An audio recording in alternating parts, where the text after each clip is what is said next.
Hello there, you're watching ALT24 News. Coming up next in our news program. Sahrawi Army Chief of Staff Mohammed Al-Wali Aqeeq says his country's army is fully prepared to liberate all occupied Sahrawi lands and achieve independence plus.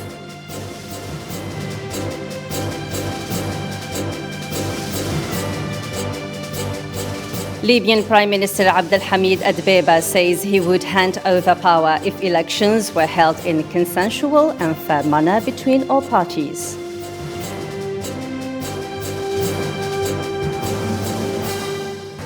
And finally, Belarus threatens to cut gas supply to EU if the latter imposes sanctions over the migrant crisis at its western border.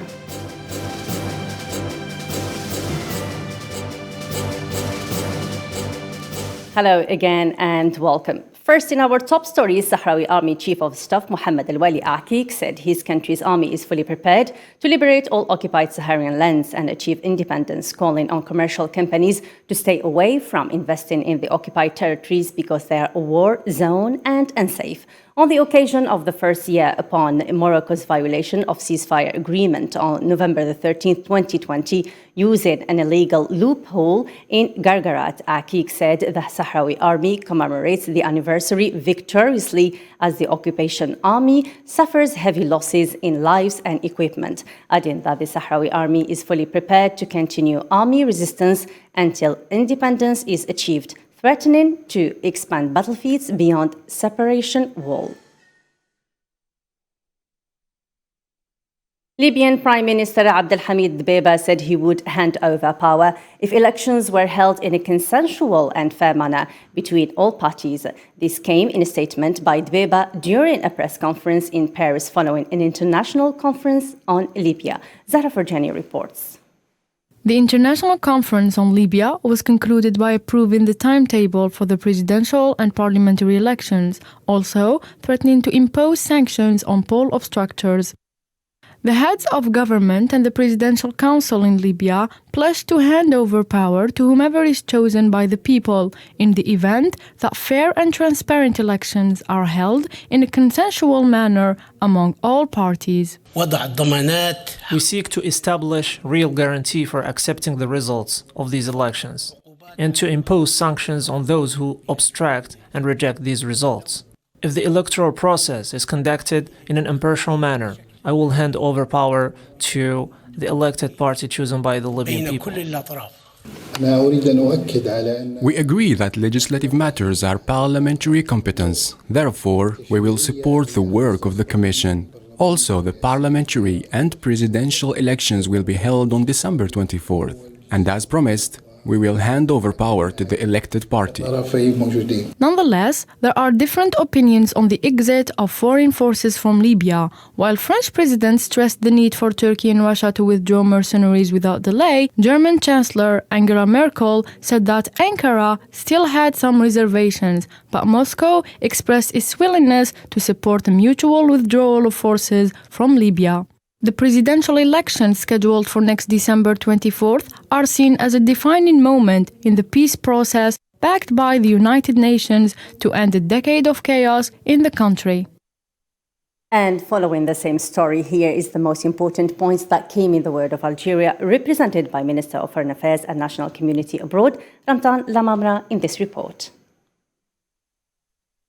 The Minister of Foreign Affairs, Ramtan Lamamra, reiterated Algeria's position to respect Libya's sovereignty, its territorial integrity, and the independence of its decisions during his participation in the Paris International Conference on Libya representing the President Abdelmadjid Tebboune. Ramtan Lamamra condemned the continuance of foreign interference in the internal affairs of Libya, emphasizing the importance of its upcoming elections, an event which consecrates the will and the sovereignty of the Libyan people. Lamamra highlighted the relentless efforts of Algeria as a neighboring country in assisting the Libyan brothers in collaboration with different regional and international organizations to meet the objective of this important phase. The foreign minister affirmed that Algeria supports the action plan of the Joint Military Commission for the withdrawal of any external entity whatsoever from the Libyan territory, and that Algeria remains ready to contribute, together with the African Union, to the success of the Libyan national reconciliation, allowing it to regain its importance on the international arena. Tunisian President Kais Saied has decided to find an ultimate solution to waste disposal, which led to different protests around Sfax, a decision which aimed at soothing public anger concerning landfills and its effects on the area where a man died in Sfax region after security forces used tear gas to disperse protesters, Islam Seed reports. Amid protests raised by the matter of the trashed Damina Garb area in Sfax. In addition to the security and political repercussions in Tunisia, President Kais Saied pledged to solve the problem during a meeting with activists and representatives of civil society. We have received an invitation from Mr. President to convey the message of Agharab citizens and their issue with Trish Dam in the area. His Excellency understood the situation and requests and pledged another meeting with the Minister of Environment as soon as possible to find a final solution to waste drain in the region. The Tunisian president has guaranteed to open an inquiry and uncover the reasons for the deaths of 2 protesters, as well as the release of those detained due to the protests that have disrupted most educational institutions. Resolutions that might contribute to the pacification of the protesters in Tunisia, who asserted on continuing their protests, calling for a strike and a political divide over the extraordinary resolutions announced by the president, Kais Saied, in the past June. The United States and Western powers expressed deep concerns over the appointment of Sudanese Army Chief Abdel Fattah al-Burhan in new Sovereignty Council, saying the move complicates efforts to restore the democratic transition process. On the other hand, the United States, Britain, Norway, the European Union and Switzerland have urged security services in Sudan to respect the right to freedom of expression. It's worth mentioning that according to an independent union of medics, Sudanese security forces have killed 1 anti-coup protester and wounded others during a crackdown on renewed pro-democracy protests.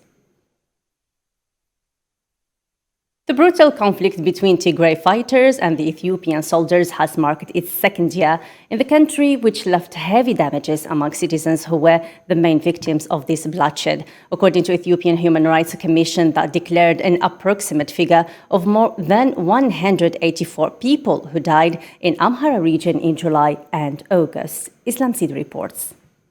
Along with a report by the government-affiliated Ethiopian Human Rights Commission, Tigrayan rebels have killed more than 150 civilians in the Amhara region, of being suspected to be informers or supplying aid to federal forces.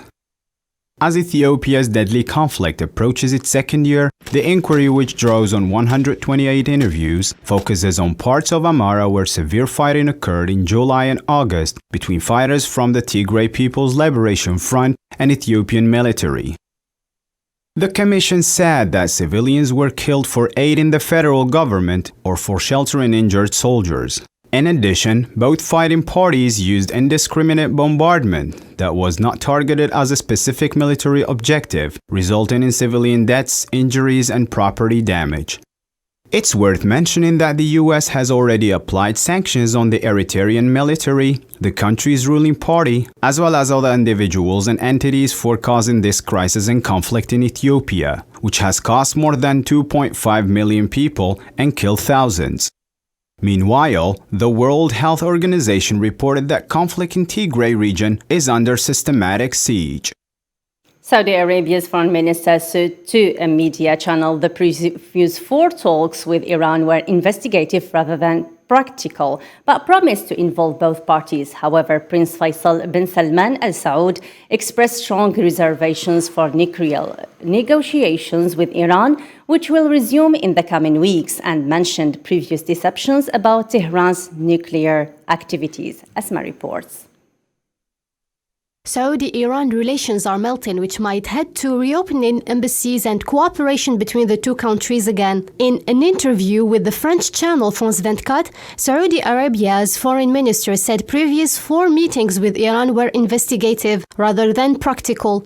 However, Prince Faisal bin Salman Al Saud expressed keen reservations for nuclear dialogues with Iran, which will resume soon, and mentioned previous deceptions about Tehran's nuclear activities.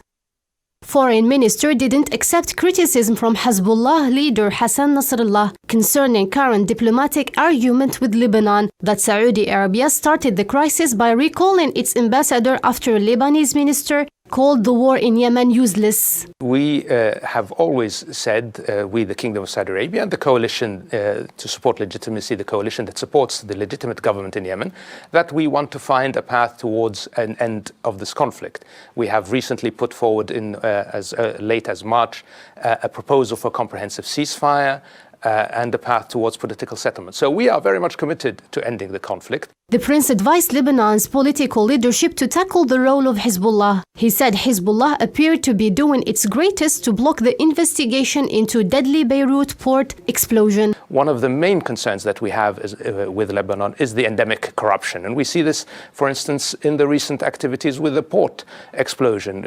We see that there continue to be efforts to hamper the investigation into what caused this very, very terrible explosion that killed many people and caused much damage. The foreign minister also deprived of reports that say Saudi Arabia was withdrawing troops from Yemen. The circumstances were deadlocked both militarily and diplomatically. He said, mentioning that the Houthis had not agreed to a Saudi proposal for a ceasefire earlier this year. To Palestine, President of Arab League states Ahmed Abul Ghait warned against accepting the Zionist proposals regarding the contentment of improving the living conditions of Palestinians. Abul Ghait made it clear during his meeting with Council President on the sidelines of Paris Summit on Libya that this proposal would be doomed to failure. Sid Islam reports. The president of the Arab States League, Ahmed Abul Ghait, warned against accepting the Zionist proposal on simply improving the living conditions for the Palestinians. During his meeting on the sidelines of Paris Summit on Libya, Abul Ghait made it clear that this proposal would be predestined to failure. Bassam Abu Sharif, advisor to the late President Yasser Arafat, also stated to our channel that 15 years of siege on Gaza Strip and the Judaization of Quds. The occupation continues to be manipulated by the power of a new Zionist day of bargaining promoted during the Paris Conference on Libya. He added that the Zionist submissions come at a time when pressure is being exerted on the Palestinian Authority and $32 million per month in Palestinian task revenue funds, bringing the total amount of the rights of the Palestinian people held by the Zionist entity to $641 million. It's worth mentioning that the Zionist economic plan, which will fail before it begins, for what it sees as poverty, unemployment, increase in numbers of unemployed people, and besieging Gaza, continues the struggle summed up by Palestinian prisoners with hunger strikes for more than 100 days in a row. Lebanese Minister of Information George Qardahi said after his meeting with Lebanese Parliament Speaker Nabih Berri, that he is ready to resign if there are unspecified warranties after the Gulf countries took several measures against Lebanon. European authorities announced that the EU's intention to establish new criteria for imposing sanctions on individuals and entities who are enable illegal immigration into communist countries from Belarus. On the other hand, Turkey has banned nationals of Iraq, Syria, and Yemen from traveling to Belarus amid EU pressure over migrants stranded at Belarus border with Poland. Let's follow this report. The European Union intends to establish new criteria for imposing sanctions against individuals and organizations who are facilitating illegal entries to Belarus. According to European Union members who prefer to keep their names a secret, these criteria are intended at developing a legal framework that will assist in penalizing those who put the lives of unauthorized migrants in danger during the winter. Several asylum seekers attempted to cross the border from Belarus into Poland. According to the Polish news agency, there are approximately 4,000 asylum seekers on the border currently. Belarusian President Alexander Lukashenko is held accountable for organizing the arrival of flood of migrants on the eastern side of the border in reaction to European sanctions imposed on his nation following his regime's brutal repression of the opposition. To address this situation, we have to see which is the scope of the existing sanctions regime on Belarus and to expand it.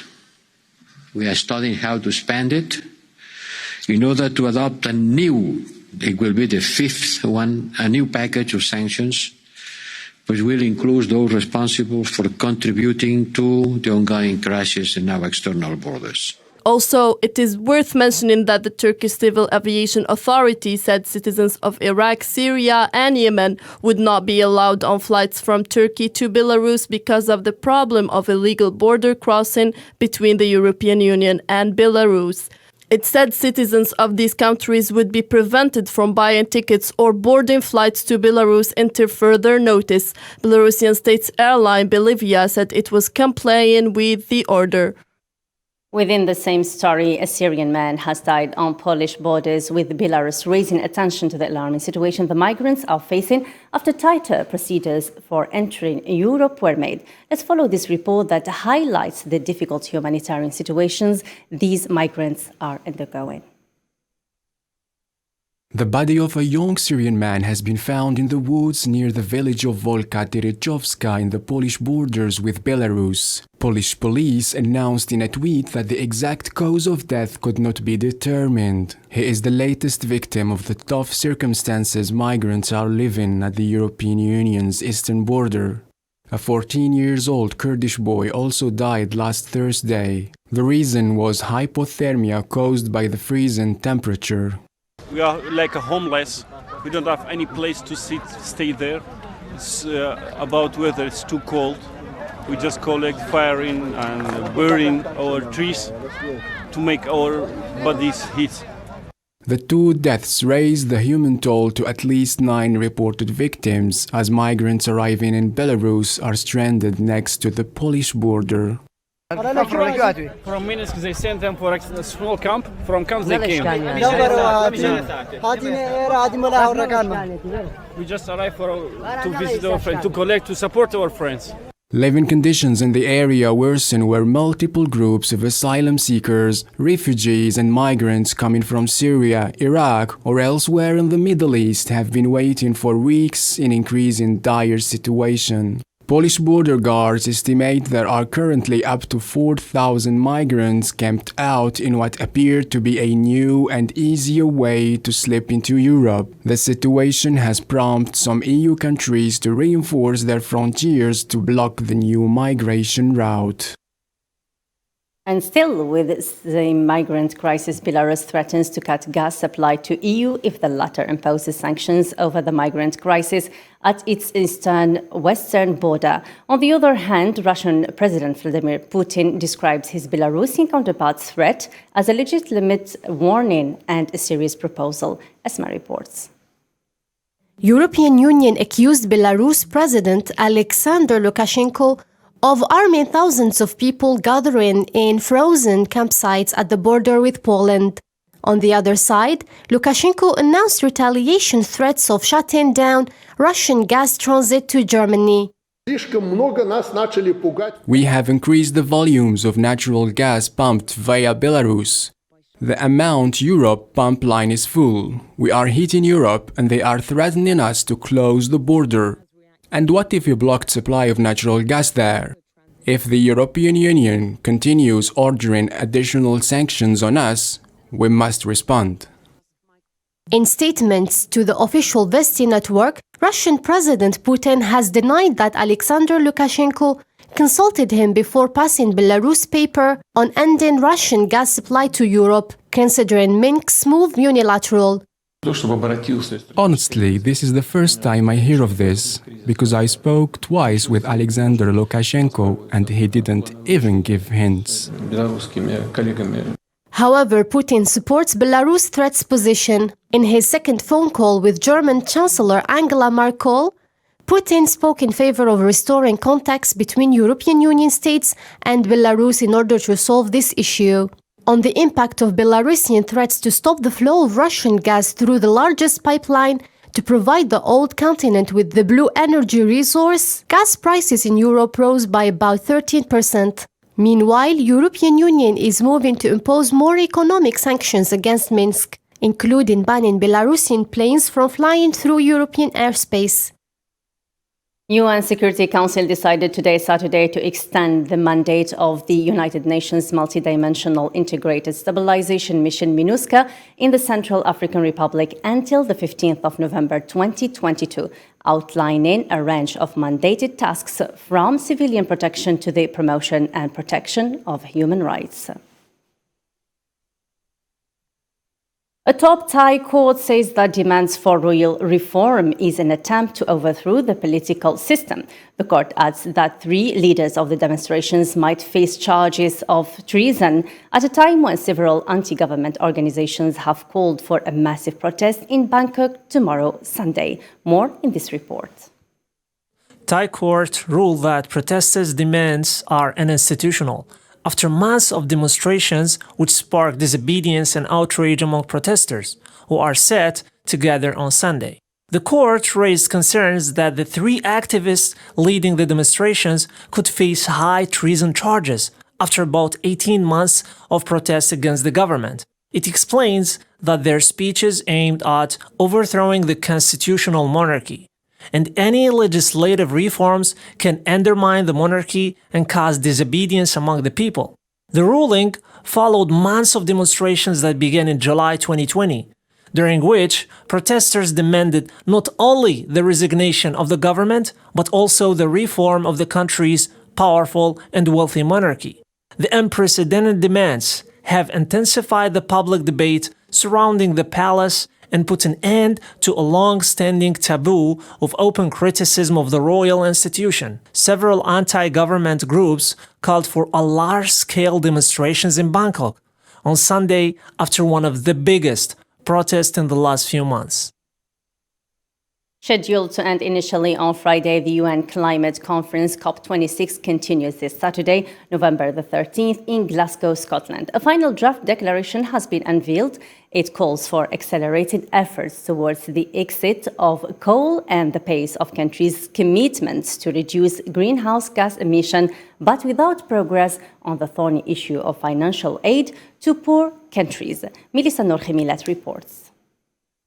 As international climate talks in Glasgow come to an end, and after announcements of all kinds on forests or methane and 2 weeks of close negotiations on many explosive subjects, the presidency hopes to conclude the difficult negotiations this Saturday with a day's delay on schedule, and thus succeed in keeping alive the most ambitious objective of the Paris Agreement, and that of limiting global warming to 1.5 degrees compared to the pre-industrial era. A new draft final declaration from the Glasgow Climate Conference calls on Saturday to accelerate efforts toward phasing out coal and pace of countries' commitments to reduce greenhouse gas emissions. Meanwhile, no specific mechanism has been mentioned to compensate for the losses and damages already suffered by the poorest countries exposed to the effects of global warming. So far, a series of agreements between groups of countries have been announced. US and China agreed to work together this decade to limit global temperature rise to 1.5 degrees. More than 100 world leaders promised to end and reverse deforestation by 2030, including Brazil, home to the Amazon rainforest. Developing countries suffering the worst impact from climate change may be disappointed that a plan for helping them cope has been reduced to a series of dialogues. The US and the EU announced a global partnership to cut emissions of the greenhouse gas methane by 2030, reducing methane in the atmosphere seen as one of the best ways to quickly reduce global warming. More than 40 countries committed to move away from coal, but the world's biggest users like China and the US did not sign up. And a new alliance that commits countries to setting a date to ending oil and gas use and halting granting new licenses for exploration was launched. In another economic matter, the World Bank announced that the value of expatriate remittances has exceeded the volume of foreign direct investments flowing across the world for the current year for the first time in history. More on this, Zahra reports, Virjani reports. Expatriate remittances constitute a vital source for many countries and families. With the announcement of the World Bank, their volume exceeded the value of foreign direct investments for the first time ever. Remittances of more than 250 million people living outside their countries of origin exceeded $500 billion in 2019, before declining for the current year to less than $470 billion, a decline of 14%. Due to the repercussions of the corona pandemic. Huge cash flows are witnessed. For instance, India alone accounted for more than $83 billion, followed by China, which benefited about $60 billion from the revenues of its citizens outside its borders. At the Arab level, Egypt topped the list of Arab countries that benefited the most from the flows of expatriate funds, with $26 billion, while Algeria's share did not exceed $2 billion last year. As I said, the value of these remittances is currently very low compared to countries that have much smaller community than ours. Our community abroad includes an increasing number of competencies, researchers, professors and high-level experts who are willing to contribute to ensure high-level training courses in Algeria. Therefore, work must be done to complete the electronic portal project dedicated to national competencies abroad in order to facilitate their contribution to the development of various fields. The World Bank Group expects the volume of expatriate remittances to rise within the next decade, in conjunction with the increase in the number of migrants across the world due to the exacerbation of regional crises and the repercussions of climate change and global warming. And now it's time to be away a little bit from the world of politics to some celebrity news in this report. Meghan Markle's newly released text messages to a royal aide reveal the Duchess' concern about Prince Harry facing constant berating from the royal family. According to the UK Press Association, these texts between the royal and her former communications secretary were shared in court on Friday, November 12th, as part of Mail Online's appeal hearing. A judge ruled that the publication, owned by Associated Newspapers, limited unlawfully reproduced parts of Meghan's private letter to her estranged father, Thomas Markle. Night before Christmas vacation.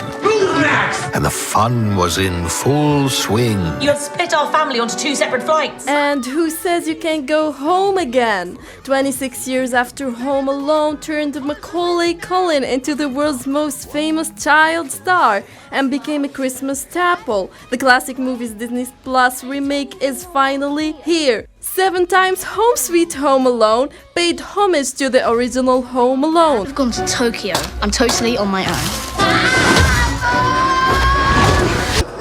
And Britney Spears is free from her conservatorship after a judge ruled in favor of termination Friday, ending the 13-year arrangement that has legally stripped the pop star from making her own personal and financial decisions.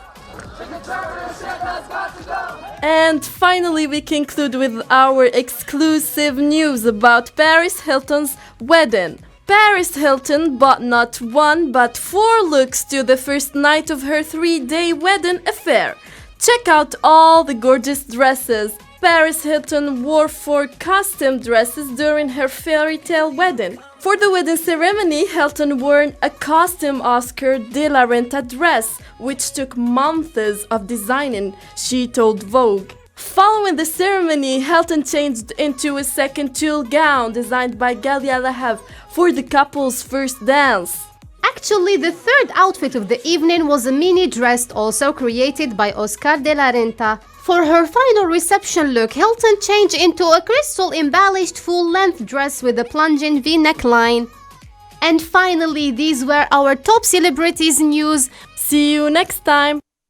And finally, Algeria secured a rather comfortable win in Egypt over Djibouti 4-0 and keeps its position at the top of the pool. The encounter was held in Cairo Stadium as part of the 5th round of the 2022 World Cup qualifiers. Let's follow this report.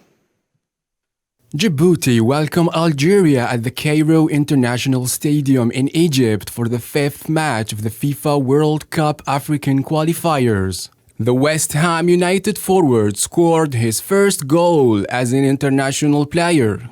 Before the end of the game, Algeria's all-time top scorer Islam Slimani follows up a bad saving from the Djiboutian goalkeeper.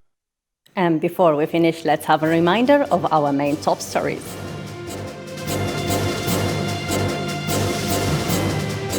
Sahrawi Army Chief of Staff Mohammed Al-Wali Akik says his country's army is fully prepared to liberate all occupied Saharian lands and achieve independence.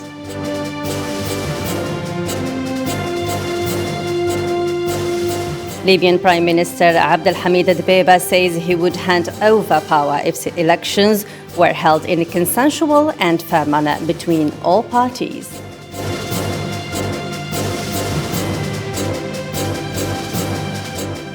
Belarus threatens to cut gas supply to EU if the latter imposes sanctions over the migrant crisis at its western border.